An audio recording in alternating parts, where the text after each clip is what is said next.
Yritysten jätteiden uusiokäyttöä pyritään kehittämään. Turun ammattikorkeakoulu etsii hankkeessaan yhdessä yritysten kanssa vaihtoehtoja jätteiden uusiokäytölle.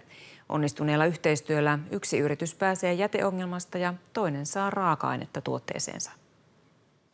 Kun kurkut väistyvät ja punajuurikausi käynnistyy, Sauvon säilykkeen tehtaalla alkaa taas jäteongelma. Punajuurien kuorijätettä syntyy kauden aikana 250 000 kiloa.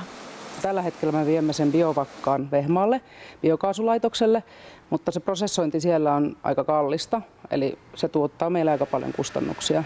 Ratkaisua on etsitty nyt vuoden ajan yhdessä Turun ammattikorkeakoulun resurssitehokkuushankkeen kanssa.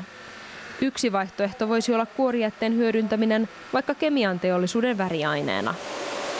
Laitilan virvoitusjuomatehtaalla oluen valmistuksesta syntyvä mallasmäski päätyy leipiin, eläinten rehuksi ja 4H-yhdistyksen lampaille. Mäskiä tulee tehtaalla vuodessa vajaa 2 miljoonaa kiloa. Mitä hyötyä siitä on teidän yrityksellenne, että saadaan jätteet hyötykäyttöön?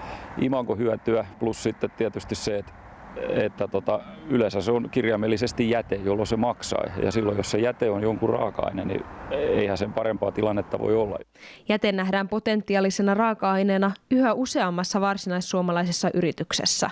Yrityksetkin, joilla bisneksenä ei ole millään tavalla jätehuollon toiminnassa oleminen, vaan ihan toisenlaiset toiminnot, niin huomaavat ja ottavat yhteyttä, että voisiko tätä vielä paremmin hyödyntää ja ovat kiinnostuneita.